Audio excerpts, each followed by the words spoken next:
Boa tarde a todos que estão nos assistindo aqui de forma presencial nas nossas redes sociais, Instagram, Facebook.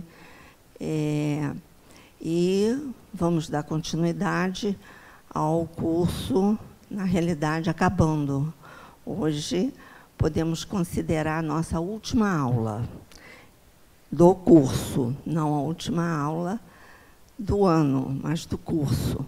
Nós devemos acabar hoje. Semana que vem não haverá aula em função do jogo do Brasil, em termos das mobilizações, as dificuldades de nós estarmos nos movimentando.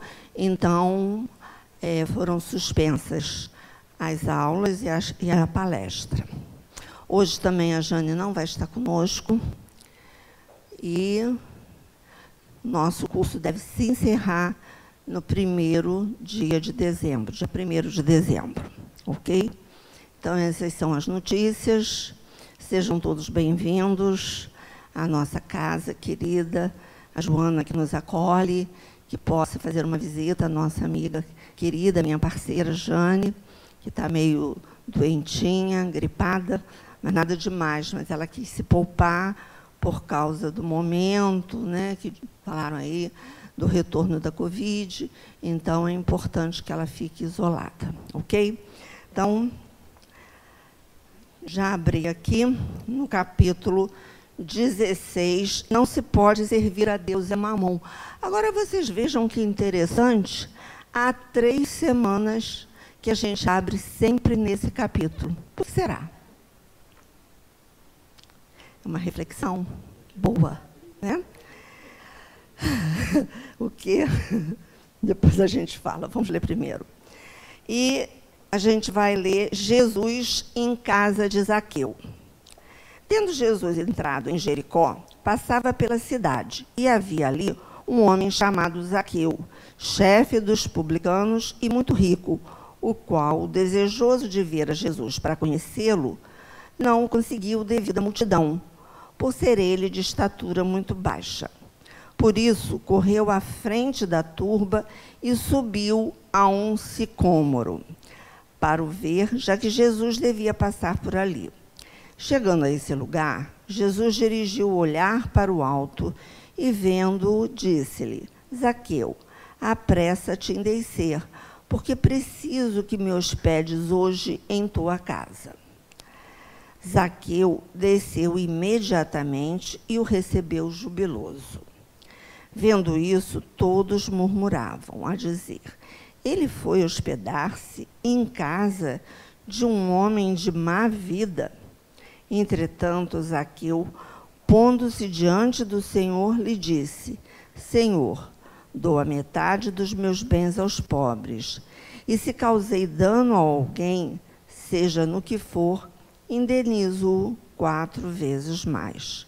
Ao que Jesus lhe disse: esta casa recebeu hoje a salvação, porque também este é filho de Abraão, visto que o Filho do Homem veio para procurar e salvar o que estava perdido. Lucas, capítulo 9, versículos de 1 a 10. Então, que a gente possa elevar o nosso pensamento com essa mensagem final e que Jesus possa se fazer presente na vida de todos aqueles que se encontram perdidos, no meio da ignorância, no meio das sombras, das trevas, que se faça a luz com a visita de Jesus para todas essas pessoas que se encontram perdidas. E que nosso dia de hoje possa ser celebrado com muita alegria, com muita fé, força e coragem. Que Jesus esteja presente, iluminando nossos corações e nossas mentes. Joana, nossa mentora, nossa amiga querida, especialmente eu lhe agradeço pela oportunidade de estar aqui falando na sua casa, em seu nome, trazendo as mensagens de Jesus e que vieram também por intermédio de Kardec. Especialmente, sou muito grata, porque aqui estive presente em todas as semanas, a não ser quando eu operei. Com a saúde, com a fé, com a confiança e com a determinação do dever e da missão cumprida. Esteja conosco hoje e sempre e possa abençoar a nossa aula.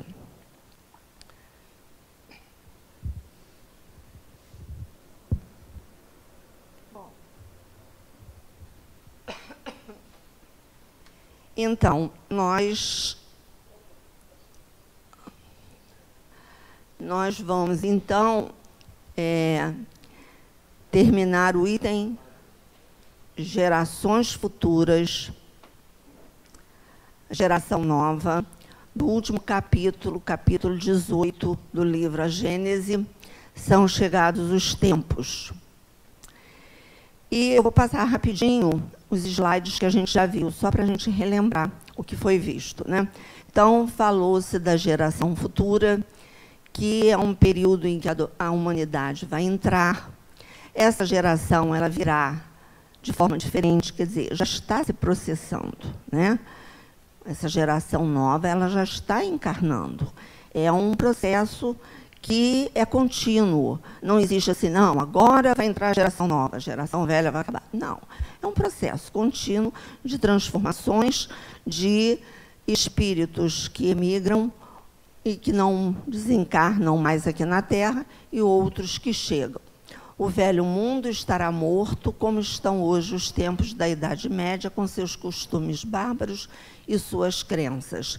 Porque, se a gente olhar para o passado, a gente pode se imaginar que a gente viveu nesse mundo bárbaro, mas vivemos. Mas, como diz Chico, tudo passa.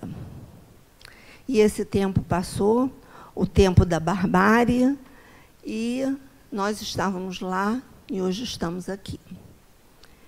Mas parece tão distante de nós, tantas atrocidades, inquisições e cruzadas, duelos, brigas, né, de cunho religioso, poder, igreja contra reinados, ou mesmo, quando não era contra, eram aliados.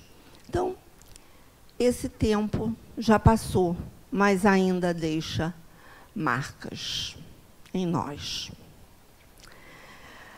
Então, aqui falando que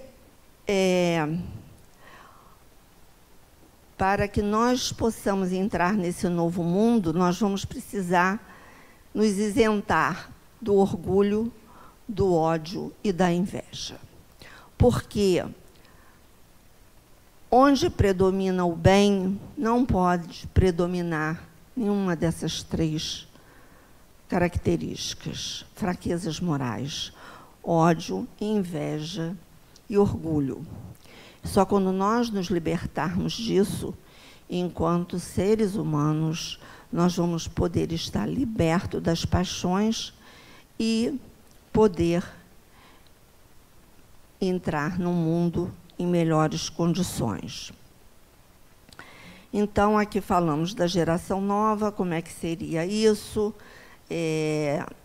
São aqueles que vão ser tocados pelo bem, que a ordem natural das coisas não será afetada, pois cada espírito expurgado será substituído por um mais adiantado. Foi aquilo que disse.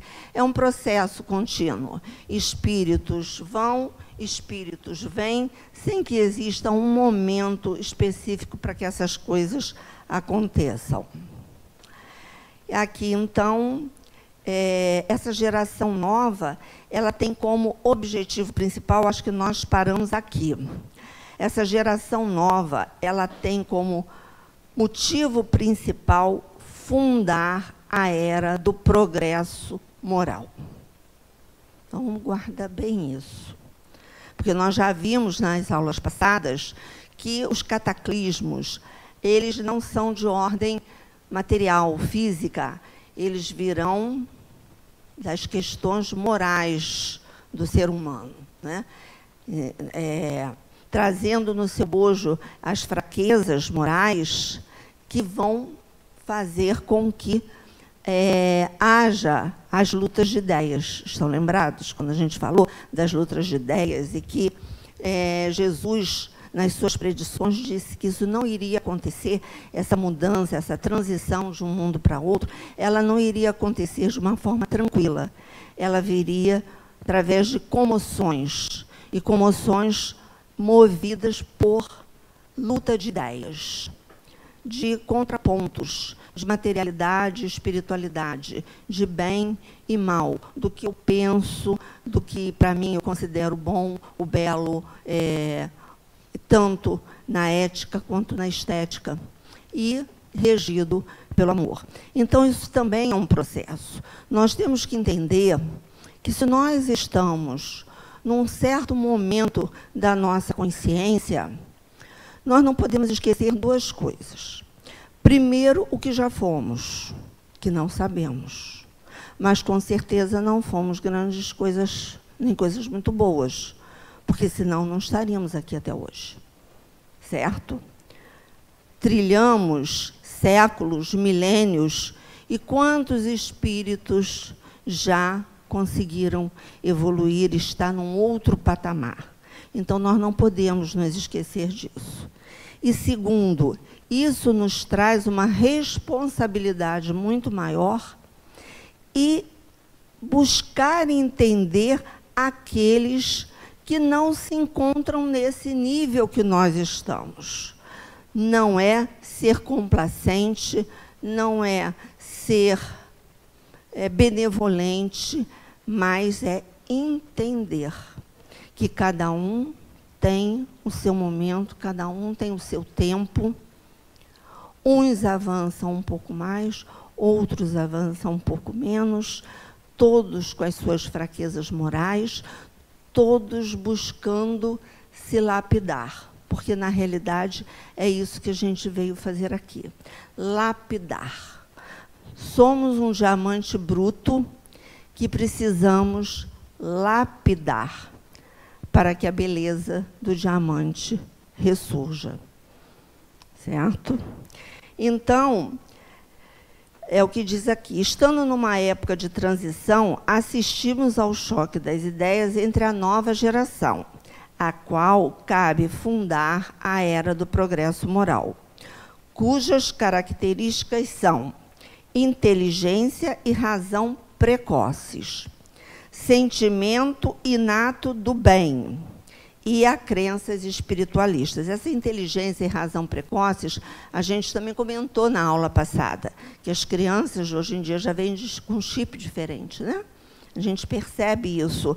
Elas têm uma inteligência, uma racionalidade muito mais aguçada do que nós. E tem que vir com crenças espiritualistas, não que sejam crenças religiosas, mas a crença da espiritualidade suplantando a materialidade. Enquanto a velha geração, composta de espíritos atrasados, revoltados contra Deus, negando-se a reconhecer qualquer poder superior aos poderes humanos. Hoje a gente também vê muito isso. Muitas pessoas que se arvoram do poder, da riqueza, da materialidade e não entendem a vulnerabilidade disso, que nós estamos nas mãos de Deus. Nós precisamos ser humildes dos seus desígnios, porque a qualquer momento isso pode findar, pelo simples fato até de uma morte. Hoje a gente está aqui, daqui a 5 minutos a Joana pode falecer. E aí, onde foram as minhas riquezas? Onde foi o meu poder? O que eu fiz com tudo isso? Vou levar? Não, não vou levar. Então, é importante a gente entender, existe uma palestra que é muito interessante, onde está o seu coração, aí estará o seu tesouro. O que a gente escolhe de tesouros para a nossa vida é onde a gente coloca o nosso coração. O nosso tesouro são as coisas materiais, fúteis. O meu coração vai estar lá. E eu passo a orbitar em torno desses valores, desses princípios que me movem em busca dos tesouros que eu procuro.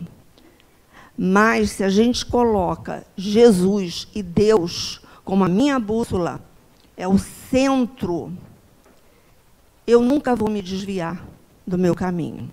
Nunca irei orbitar em valores diferentes, porque essa é a minha escolha. Eu escolho Deus ou eu escolho Mamon? Essa é a questão básica. É muito mais complexa do que a gente pode imaginar. O Evangelho, segundo o Espiritismo, ele não é para ser lido, ele é para ser vivido, porque ele é vida. Aqui tem vida. Então, ler, interpretar e trazer para o nosso dia a dia. Quem é o meu Deus? Quem é Mamon para mim? Quais são as opções que eu faço? Para onde eu levo o meu coração? Quais são os tesouros que para mim são importantes? Tá? Então, o que ele diz, essa geração é uma geração que, na sua grande maioria, não reconhece esse poder superior. Coloca os poderes humanos acima. Estou falando como a humanidade geral. Claro que já tem muitas pessoas, nós estamos aqui, e acredito que a gente não pense dessa forma. Mas muita gente ainda pensa. Com propensão instintiva às paixões degradantes, ao orgulho, inveja, ciúme, sensualidade, cupidez e avareza. Tá?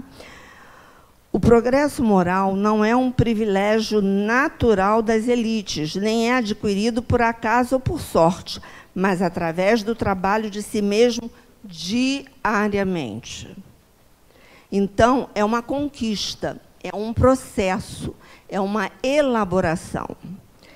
Esse progresso, ele não nasce do nada. É aquilo que eu disse. Nós estamos num nível, outros estão num progresso moral superior a nós e outros estão num progresso moral abaixo. É preciso que a gente entenda isso, para a gente compreender o que Jesus disse, que somos todos irmãos, filhos do mesmo Pai. Não aceitar, não ser benevolente, não ser complacente é uma coisa, mas entender é necessário, certo?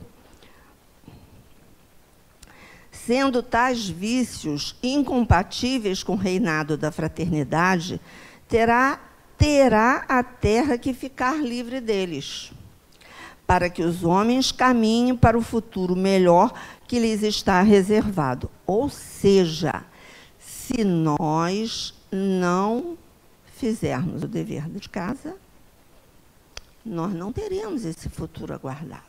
Depende de nós. Porque esses vícios do orgulho, da vaidade, da sensualidade, de tudo que foi falado atrás, inveja, egoísmo, eles são incompatíveis com o reinado da fraternidade. Dá para entender isso? Vamos refletir. Dá para entender? O que significa o reinado da fraternidade, basicamente?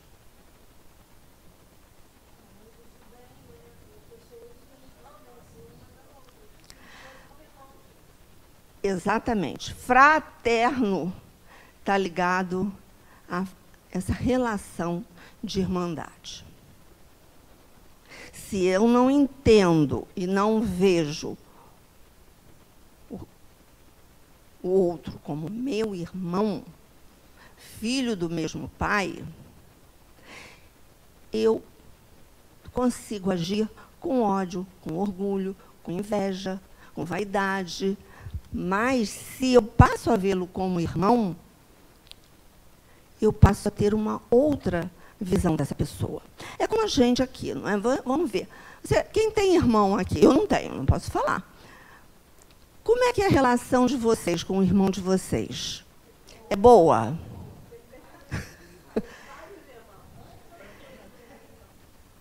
Deve ter vários senões, mas eu tenho certeza que todos vocês dizem assim: não, do meu irmão ninguém fala. Falo eu. Eu falo, eu brigo, eu não aceito, mas eu não quero que ninguém fale dele. É ou não é?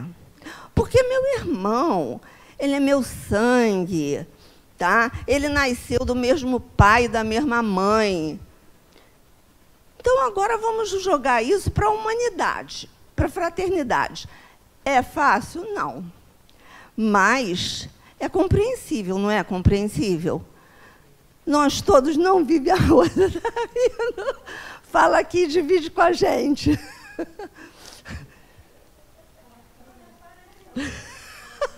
Olha, essa relação deve ser muito complicada. Não é? Mas a gente aqui passou... Uma das primeiras aulas foi essa. Quem é Deus? O que é Deus? Deus não é o Criador? Não é o Pai de nós todos? Nós não dizemos que somos todos filhos de Deus? Como é que eu sou filho de Deus?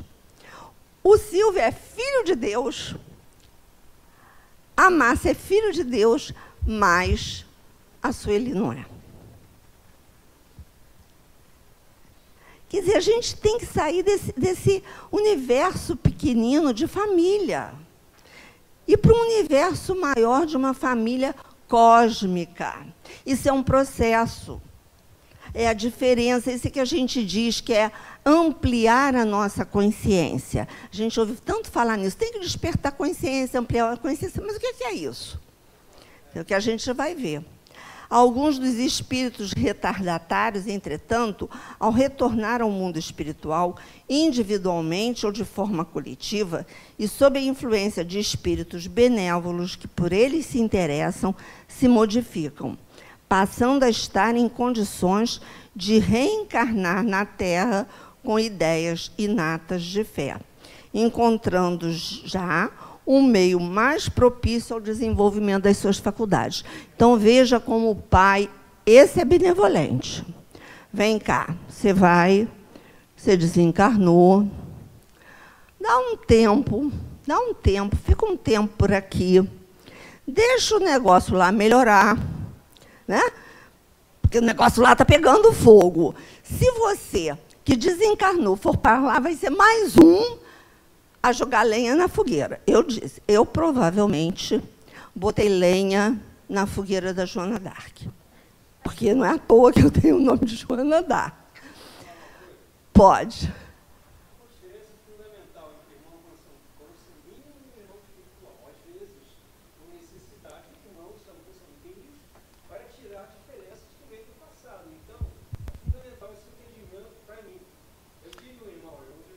Tá. Deixa. O Silvio está falando o seguinte: há uma diferença muito grande entre irmão consanguíneo e irmão espiritual. E que, muitas das vezes, isso daí, até por tudo que nós sabemos, aquele irmão que veio na nossa consanguinidade, na nossa família terrestre, assim como o pai e a sua mãe, é para parar arestas. Não tem a mínima dúvida. E o irmão espiritual é aquele que você tem afinidade de graça.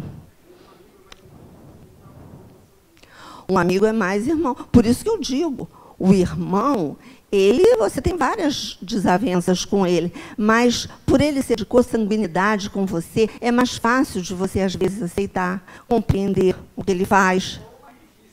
Ou mais difícil eu não posso falar que eu sou filha única, né? Mas eu acho que você até chegar a um limite de dar um basta, demora bastante, né? Você começa a relegar, então você... Não é é assim? Então, realmente, mas essa afinidade que a gente tem, que a gente sente, né? É uma intuição. Ai, o fulano... Eu gosto de graça. Ah, fulano é uma antipatia, né? E isso acontece.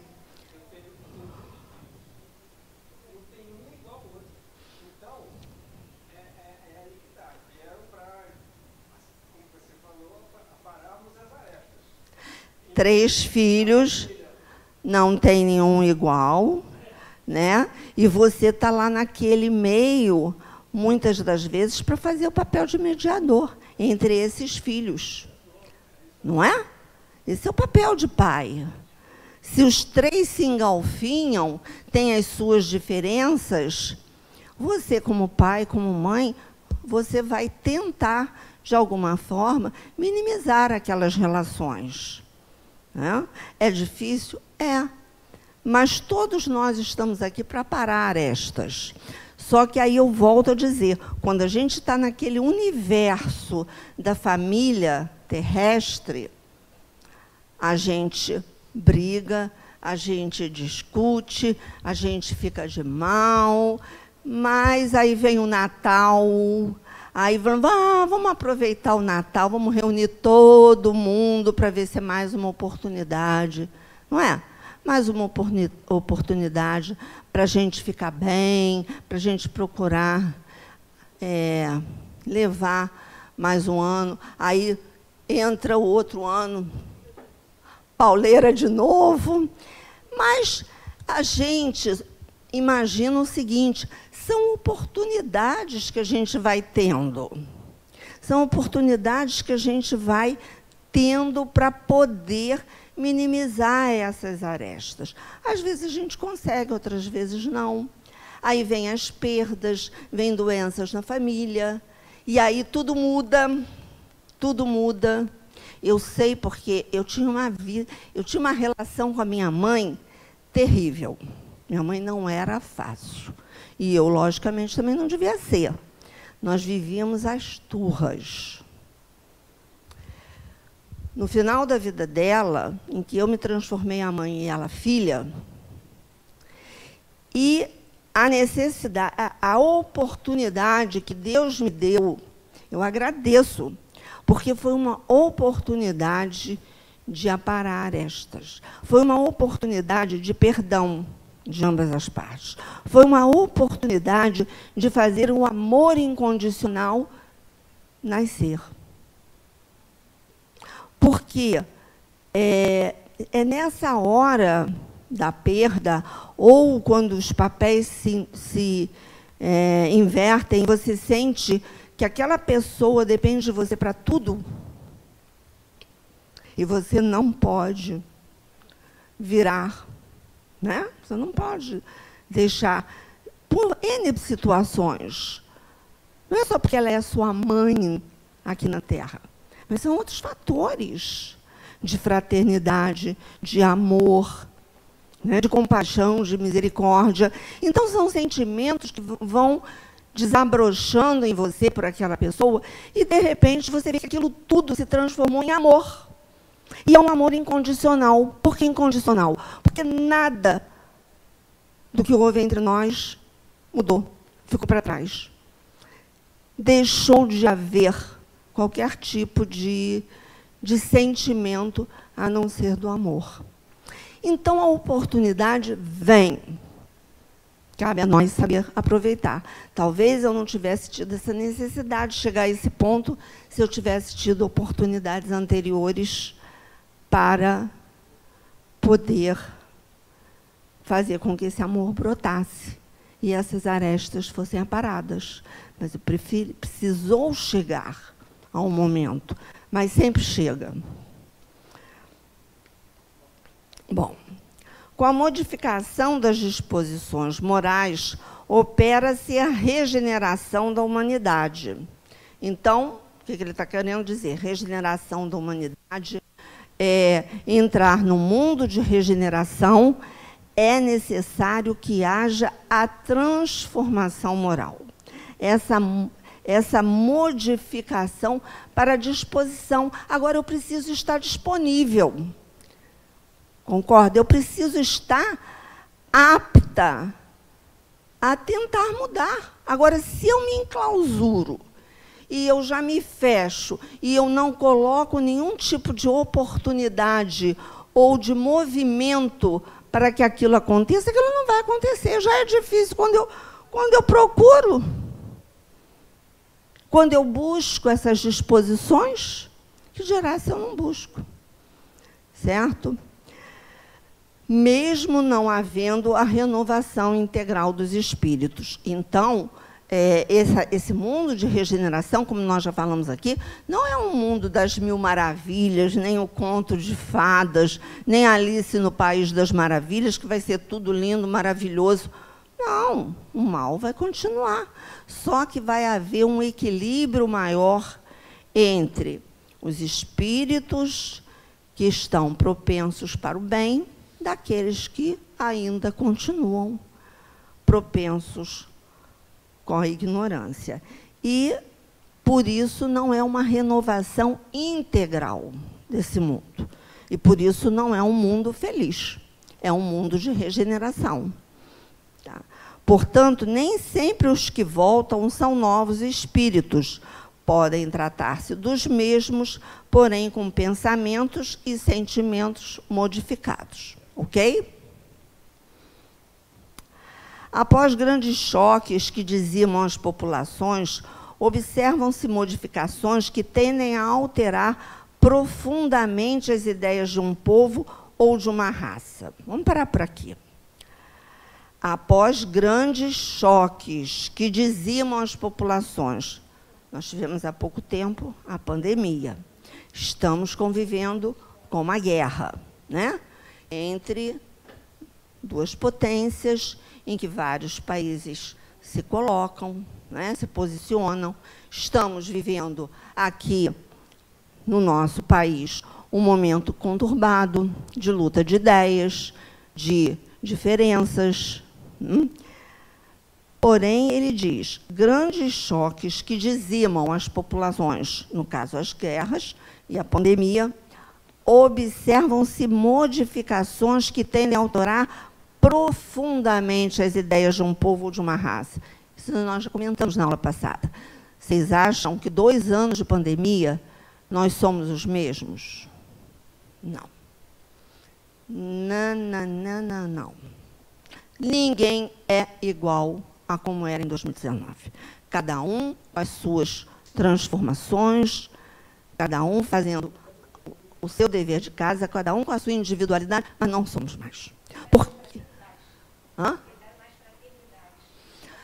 Você quer mais fraternidade, e cada um está no momento. Pode ser que tenha gente que ainda está olhando para o seu umbigo e dizendo, meu Deus, eu me protegi, eu não consegui, e papapá, eu tive isso, eu tive aquilo, eu fiquei deprimida, eu tive síndrome do pânico. E o que eu faço com isso? A grande questão não é o que teve, mas o que eu faço com aquilo. O que eu faço com aquilo? É uma batata quente na minha mão. E o que eu vou fazer com essa batata quente? Ainda existe muito negacionismo aí. Sim, com certeza. Concordo. Mas a gente tem que fazer a nossa parte.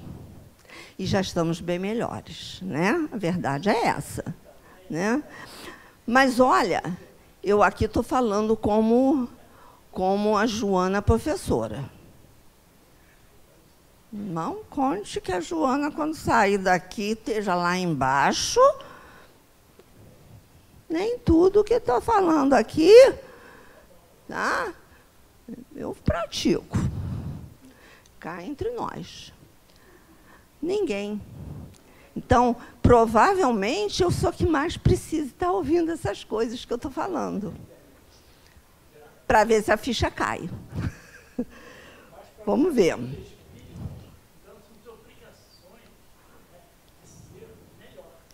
Nós somos espíritas, temos obrigação de sermos melhores.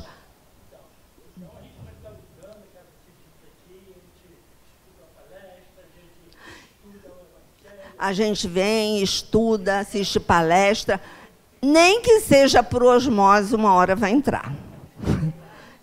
Uma hora entra, né? Vai melhorando, exatamente. Eu fico refletindo como eu era quando eu tinha 20 anos, 30 anos. Nessa mesma encarnação, eu sou outra pessoa. Sou outra pessoa. Nos meus relacionamentos, na minha forma de ser, de de encarar a vida, encarar o outro. Ainda estou, mas estou lá. Né? Esse exercício a gente tem que fazer, sabe? Essa autoestima não é com o intuito da gente se punir, não, mas a gente vê quanto que a gente avançou. É porque a gente não tem o hábito, mas diz que o diário é uma coisa muito boa, porque você vai relacionando um passado e, de repente, dali a 10 anos, você pega gente, mas como é que eu pensava assim, como é que eu agia assim, e hoje eu ajo diferente. Né? Então, eu digo, eu tenho 40 anos de espiritismo, e é um processo. Mas a grande mudança, a grande transformação, ela veio de uns 10 anos para cá. Então, mas é como se aquilo fosse plantado em mim, né? São sementes que vão sendo colocadas, uma hora brota. Mas a semente ela tem que amadurecer.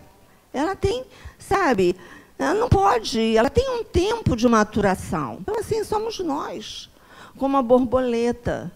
Eu achei muito bonita a comparação que a Glória fez da borboleta, né? Vem como casulo, depois vem como crisálida, né? Para até ela chegar àquela condição de borboleta bonita e livre. Porque esse é o caminhar da borboleta. Né? Ela passa por vários estágios, de casulo, libélula, crisálida, borboleta, e assim são todos. Se a gente olhar todos os animais, eles passam por etapas. Né? Mas a borboleta é aquela que nos mostra os caminhos que ela tem que passar até ela conseguir chegar na sua plenitude de beleza e de libertação, porque ela é um exemplo de transformação e de libertação. Né? A ostra, por exemplo, elas precisam elas têm que ter uma lesão, não sei se vocês sabem disso. Para você ter a pérola, é preciso que ela sofra uma lesão, e nessa lesão ela começa a receber a luz do sol e possa vir a produzir uma pérola. Então, olha que coisa mais bonita. O que é essa lesão? São as dores que a gente passa, os momentos difíceis que a gente precisa vencer, são as lesões da nossa vida, lesões físicas e morais, para que o belo ressurja. O que é o belo em nós? É aquilo que nós somos enquanto espíritos imortais, é a nossa libertação. Então, é um caminhar, tá? Presentemente, opera-se um desses movimentos gerais destinados a realizar uma remodelação da humanidade. Isso lembrando que foi escrito por Kardec em 1868. Então, aqui embaixo diz assim: características da geração nova. Um dos caracteres distintivos da nova geração será a fé inata, não a fé exclusiva e cega, que divide os homens, mas a fé raciocinada, que esclarece e fortalece, que os une e os confunde num comum sentimento de amor a Deus e a próximo. Essa será a geração. Ok? Bom, então aqui eu trouxe para a gente completar esse raciocínio desse livro, a diferença entre pensamento e consciência. A gente fala tanto em consciência, despertar, e aí a gente trouxe para completar aí. Estamos vivendo, portanto, um momento único e uma grande possibilidade do despertar da consciência. Quando somos capazes de despertar em nós essa capacidade de entender que nossos julgamentos não são aquilo que realmente somos. O pensamento perde a ascendência sobre nós e a consciência passa a predominar. Então, o pensamento, ele é um atributo do espírito, mas ele é um produto da nossa mente. A consciência, não.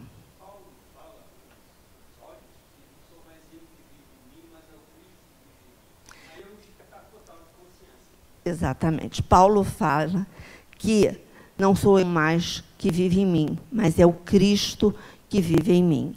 Esse é o nosso caminho, essa consciência crística que nós vamos ver. Então, o pensamento é algo que ele faz com que a gente ache que a gente é o que a gente acha que é, o que a gente julga que nós somos, mas nós não somos isso. Porque a consciência, que é a consciência é você ter a ciência, você ter a noção do que você realmente é. E o que é que nós somos? Vamos começar por aí. Espíritos imortais. Quando Jesus disse, conhecereis a verdade e ela vos libertará, é isso. É a verdade de quem você é realmente. Porque enquanto você não tem a noção do que você é, você confunde a sua consciência do que você é, do que você pensa que você é. Está claro? É diferente. Ah, eu penso o quê? Eu sou o quê? Ah, eu sou Joana, sou branca, sou brasileira, tenho uns 71 anos. Eu estou mapeando o que eu sou? Não. Eu não estou mapeando. Eu estou dando características de uma existência, desse meu momento. Mas eu não sou isso. Por que eu não sou isso? Porque a hora que eu desencarno, não há mais Joana, não há mais idade, não há mais sexo, não há mais cor.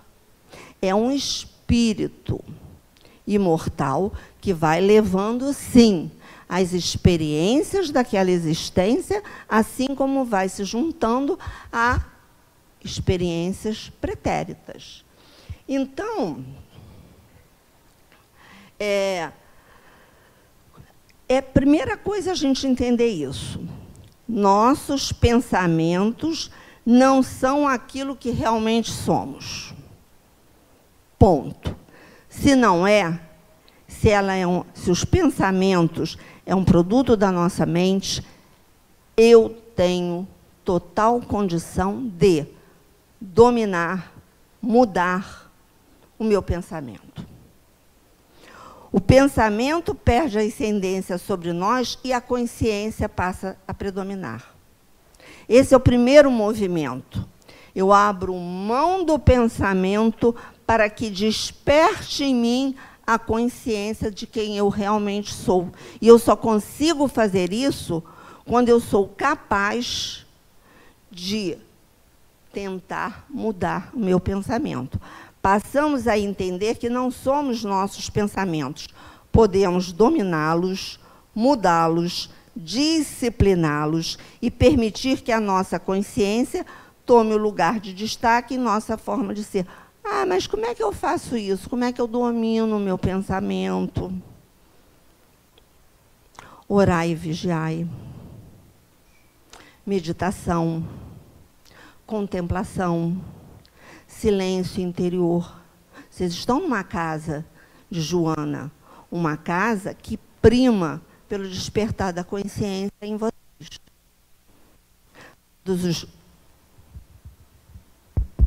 Todos os livros de Joana, as suas obras, é para fazer esse movimento na nossa vida.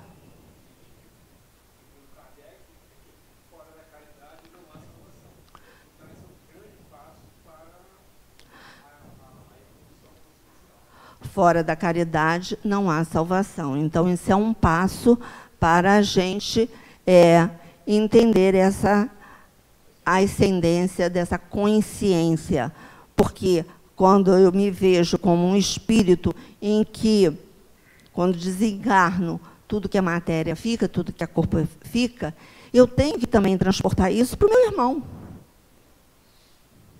Concorda? Na essência dessa consciência está a transcendência do pensamento, em compreender que existe dentro de nós uma dimensão infinitamente mais vasta do que o pensamento. Porque se eu não faço esse exercício de tentar observar o que eu penso, eu não consigo mudar ele. O meu primeiro movimento é de observação. E essa observação do pensamento vem como? Meditando, ficando em silêncio comigo mesmo, orando. Quando, acho que eu já falei isso, quando você usa aquele rosário, né, que tem 10 Ave Maria, um Pai Nosso, 10 Ave Maria, um Pai Nosso, 10 Ave Maria, um Pai Nosso. Estão rezando? Não. Aquilo é um exercício de concentração. De você desfocar a sua mente para as coisas externas e mudar o seu foco para o seu interior. Então, você começa a fazer um exercício de concentração, uma frase que você diga, ou que você repita, uma meditação, ou uma contemplação, que você vai observar a natureza e você fica lá olhando e vem à sua mente tudo, por que aquilo acontece daquele jeito. E você começa a mudar o seu foco da sua mente. Não é, Márcia? Yogananda, não é? No Japamala, que é uma forma também do rosário. Então, você fica lá, Ave Maria, Jean. Quando você acaba, inconscientemente, você vai para... É outra Ave Maria, Jean. Mesmo que você pense uma outra coisa, pelo simples fato de você acabar aquela oração, ela te remete de volta. Então, você vai... concentrando o seu pensamento para o foco que você quer. Porque a gente acha que a gente é o que pensa, mas nós não somos o que pensamos. Pensamento é como se fosse um software. Eu sou capaz de mudar, programar. Eu reprogramo. E hoje, isso não é moda, é necessidade. Fazer meditação, voltar para o seu silêncio interior, você começa a se ver como um observador do mundo. E não como se você estivesse no mundo. Você está no mundo, mas você observa o mundo de uma forma diferente. Experimenta. A consciência leva o indivíduo à libertação em saber que ele não é aquela voz dentro da cabeça. Porque a voz vem. Hoje eu estou down. Hoje o dia está pesado e eu estou down. A voz veio. Aí o que você faz? Não vou deixar isso tomar conta de mim. Eu vou reprogramar, eu vou mudar. Eu sou capaz disso. Essa é a grande verdade. É a descoberta de que existe uma essência além da forma. E quem é essa essência? É o espírito. E quem é a forma? É o corpo. Então, o pensamento, ele está ligado ao nosso momento, à nossa existência, por mais que ele seja um atributo, por mais que ele traga coisas pretéritas, mas ele ele vai e vem. Então, ele não é uma coisa que nossa, mas a consciência sim. Está ficando claro? O despertar dessa consciência só é possível através do reconhecimento consciente dos aspectos negativos do ego. A força motivadora do ego é uma incessante necessidade de aparecer, de dominar, de ter razão, de obter atenção, de ser sempre o personagem principal das relações. E isso, gente, nós somos mestres. Nós sempre achamos que nós estamos corretos, que nós queremos o lugar de destaque numa situação, num momento. Faz parte do nosso ego. Orgulho, vaidade, egoísmo, medo, cobiça e desejo de poder, isso é Joana, viu? São as forças motivadoras psicológicas, as molas propulsoras do ego, que estão por trás dos conflitos armados e de violências envolvendo países, tribos, religiões, ideologias e desentendimentos incessantes nos relacionamentos pessoais. Querem mais? Preciso explicar? Oi? Forças motivadoras psicológicas, molas propulsoras do ego, que estão por trás de todos os conflitos. Graus de consciência. Tentar vencer esses desejos psicológicos somente com a intencionalidade não é algo que se consiga realizar com total sucesso. Não basta eu querer, eu tenho intenção. Ninguém se torna bom tentando ser bom, e sim encontrando a bondade que já existe dentro de si mesmo. E essa bondade, ela está no espírito. Nesse espírito mortal e imortal que somos, filhos de Deus. O grau de consciência que vamos atingindo está na razão direta da extensão do nosso amor e do nosso conhecimento, como sinal da nossa evolução espiritual. Gente, essa frase não precisa mais nada. Tira uma foto, porque aí está tudo. O grau de consciência que vamos atingindo. Então, existem graus. Concorda? Vamos atingindo. Então, é um caminhar. Somos capazes de atingir. Esse grau de consciência, ele está na razão direta de quê? Da extensão do meu amor e do meu conhecimento. São as asas da libertação, conhecimento e amor. As duas asas que nos permitem a libertação, a iluminação, como sinal de nossa evolução espiritual. Então, cada um vai ter que se ver nessa evolução espiritual. Onde é que eu estou na minha evolução?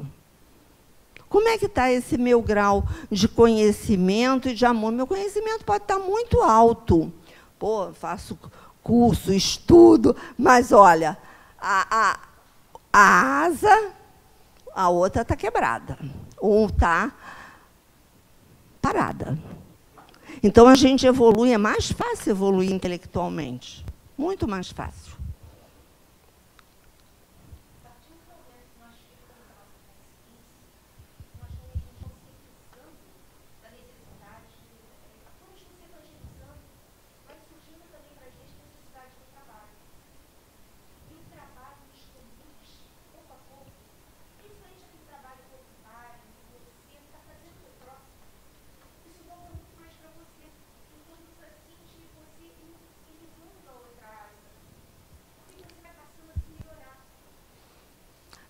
Ela está falando que, com o conhecimento e a gente, com o trabalho é uma lei, né? A lei do trabalho.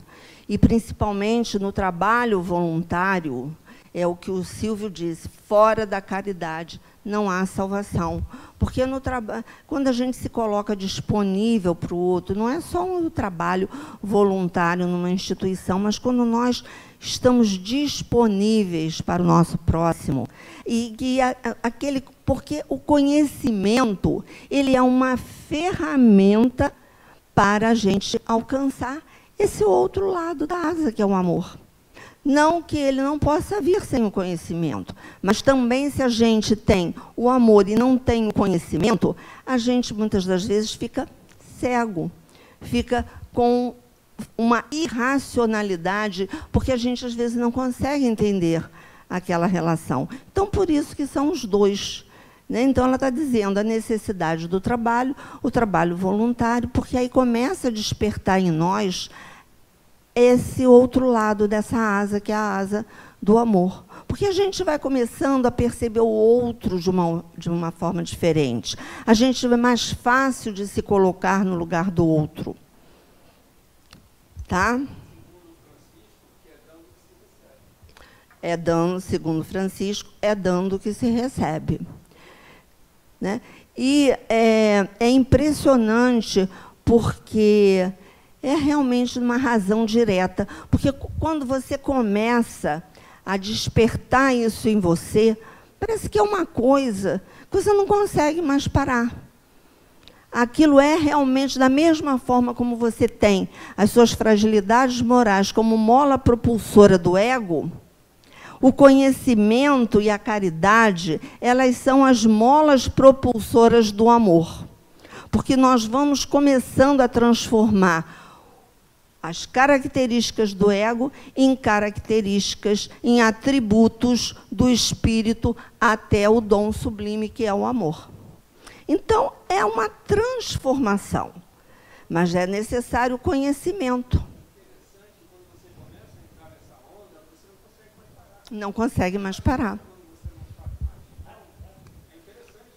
Exatamente. É uma necessidade, passa a ser uma necessidade. Né? Eu costumo dizer que o amor ele tem dois fatores. Ele passa pela renúncia e pela doação. Ninguém ama se não renunciar a si, renunciar o ego, e se ele não se doa ao próximo. Então, é uma via de duas mãos para que você desperte em si o amor, que ele já existe dentro de você. Assim como aquele disse, a bondade, ninguém, eu vou ser bom, pronto, a partir de amanhã eu vou ser bom. Não basta. Isso não é uma vontade, uma intencionalidade. É despertar algo, por isso que a gente diz, é despertar a consciência, é despertar algo que já está em você. Porque os atributos do Espírito já estão em você. Você só precisa despertar. Essa que é a questão. E para você despertar uma coisa, você tem que abrir mão de outras. Para você servir a Deus, você tem que abandonar mamão. São opções. Entender que as energias que atuam no universo atuam também em nós. Aí a gente trouxe, fala-se muito em consciência cósmica e crística, estabelecendo uma profunda conexão entre todos os seres, e especialmente uma comunhão com a fonte originária da qual tudo procede, tudo sustenta, orienta o universo e cada um de nós no percurso pela Terra. Propicia o entendimento de uma consciência cósmica que provém da fonte. Envolve tudo e todos os seres e é profundamente integradora. Ficou claro para vocês o que é a consciência cósmica? Quem é a consciência cósmica? É Deus. Deus é consciência. Se nós somos consciência, Deus pode deixar de ser? Não. Ele é a inteligência suprema e é a consciência máxima, é a consciência cósmica. É a consciência que permeia todo o universo. Tudo que nós já aprendemos esse ano todo da Gênese, está tudo permeado pela consciência de Deus. Então, entender que essa consciência, ela provém da fonte que envolve todos os seres e ela é profundamente integradora. Então, eu preciso entender que esse Criador é a consciência cósmica e que a consciência crística, ela acontece em nós quanto mais próximos de Deus e suas leis. Por isso que eu trouxe. O trabalho, ela é uma lei divina. Então, eu só desperto em mim a consciência crística se eu respeito as leis divinas. Mais elevado o nosso nível de consciência e o despertar da consciência crística. A gente tem que entender que Jesus era Jesus de Nazaré. Quando a gente diz Jesus Cristo, esse Cristo, ele é um estado de evolução, de consciência, um estado que todos nós devemos buscar nos tornar. Essa consciência do Cristo interno, do Cristo em nós. Precisamos nutrir o atributo que iguala e une a todos nós. Nutrir, porque já existe. O amor que faz com que criemos um espaço dentro de nós para incluirmos uns, mas também os outros. Uns são os nossos irmãos, a nossa família, nossos pais, mas e os outros? Nós também temos que incluir. O amor incondicional, aquele que dá sem esperar nada em troca. Aquele que representa o quanto estamos dispostos a compartilhar a jornada com todos os nossos irmãos. Amor ao próximo não é um sentimento, mas uma atitude. Amor ao próximo não é falácia. Amor ao próximo é ação. O ato natural e divino do amor nos conecta com a consciência do Cristo em nós, ainda não manifestada. Essa capacidade dá o grau do nosso nível de consciência. E Jesus, no grau mais elevado, veio para nos ensinar como chegar ao Pai. Quando ele diz aqui que essa consciência do Cristo ela ainda não foi manifestada em nós, mas nós temos o exemplo dessa manifestação, dessa consciência crística. Qual é o exemplo? Jesus. Por isso que a gente diz, ele nos revelou, eu sou o caminho, a verdade e a vida.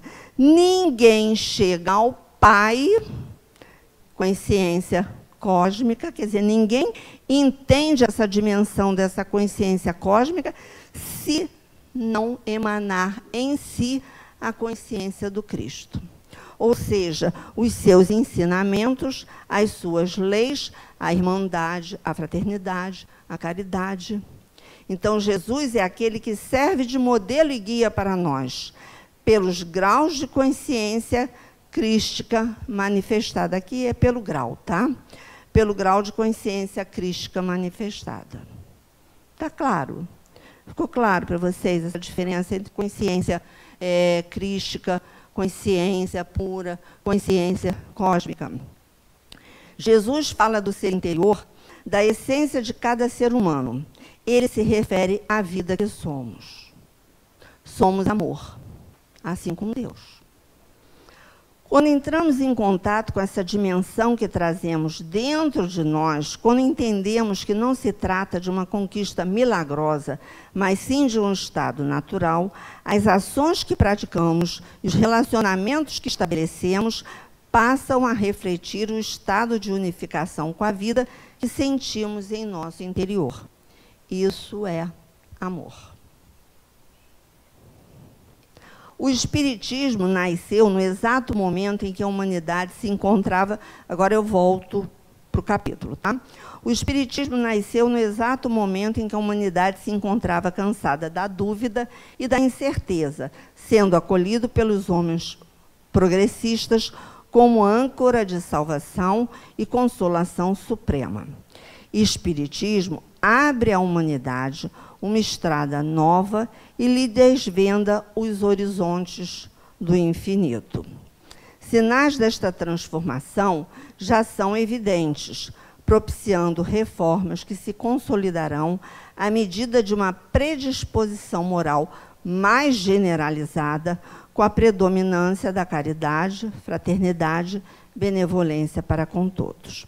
A geração materialista, isso a Jane falou bastante na aula passada, cede lugar à geração nova. Então, é uma geração espiritualista, cuja madureza promoverá a renovação social, cabendo ao espiritismo, com sua tendência progressista e poder moralizador, secundar tal movimento de regeneração. Quando a humanidade se submeter à lei de amor e de caridade, deixará de haver egoísmo. O progresso intelectual já alcançado representa uma primeira fase do avanço geral da humanidade. Então, foi aquilo que a gente disse. Essa asa que nos permite avançar em tecnologia, em saúde, em todas as áreas do conhecimento, né? Ela abre esse avanço. É como se fosse a primeira fase. Porém, a felicidade na Terra somente ocorrerá com progresso moral. Pois, enquanto o orgulho e o egoísmo dominarem, o homem se servirá da sua inteligência para satisfazer as suas paixões e aos seus interesses pessoais. Preciso dar exemplo? Não. Quando o homem atingir seu progresso moral, então cairão por terra as barreiras que separam os povos. 1868. Os antagonismos de seitas e os homens aprenderão a viver como irmãos, unidos numa mesma crença, fundamento mais sólido da fraternidade universal. Crença essa que é a união das religiões, que é a religião do amor. Acabei. Nem achei que ia acabar, não. De repente, acabei. Então, é isso. Alguém quer perguntar alguma coisa?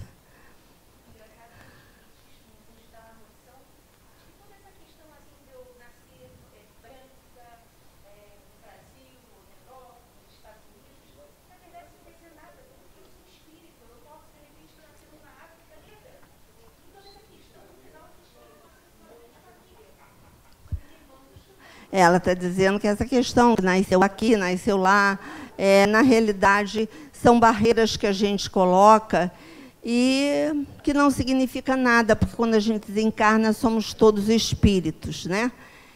E todos no mesmo barco. Porém, aqui eu gostaria de complementar, é muito importante, porque você nasce onde você tem que nascer.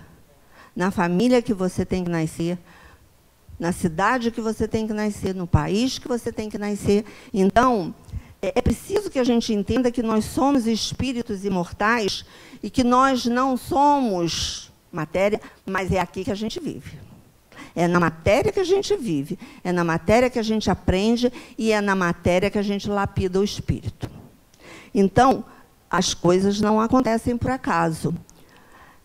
Se nós estamos aqui vivendo essa experiência como brasileiros, espíritas, é necessário que a gente faça o dever de casa, porque a responsabilidade é grande. E toda ação corresponde a uma reação de mesma intensidade e sentido contrário. A física diz, mas o espiritismo também.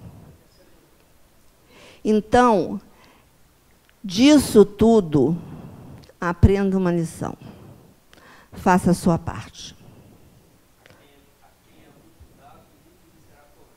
A quem é muito dado, muito lhe será cobrado. Não estamos por acaso. Eu não posso ser espírita de carteirinha. Eu não posso ser espírita e não ser cristã. Eu não posso ser espírita e não pregar os ensinamentos de Cristo. Não posso. Ele é o cristianismo redivivo. Não dá, entendeu? Eu tenho que ser coerente. As minhas ações têm que ser coerentes. E elas vão definir o grau da minha consciência. Tá ok? Então, gente, muito obrigada. Lembrando aí, semana que vem não teremos nem curso, nem palestra, por causa do Jogo do Brasil. Estou aproveitando para repetir que tem mais gente na turma. Tá?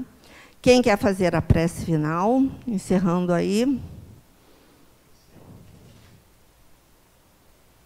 Ninguém?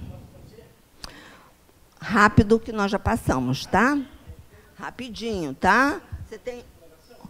que a gente já passou aqui do horário. Obrigada. Vamos elevar o nosso pensamento a Jesus, o nosso mestre amado, querido. Obrigado, Senhor Jesus, por mais esse dia, por mais esse tempo de estar contigo, Senhor, de estar com todos os espíritos bondosos, Joana de Anjos, Francisco de Assis e muitos companheiros. Muito obrigado pelo novo dia, pela essa oportunidade que nós tivemos aqui. Amém. Amém.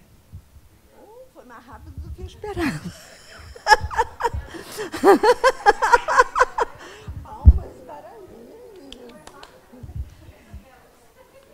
A quem nos assiste pelas redes sociais, daqui a 15 dias estaremos juntos de novo. Um abraço em todos. Tchau.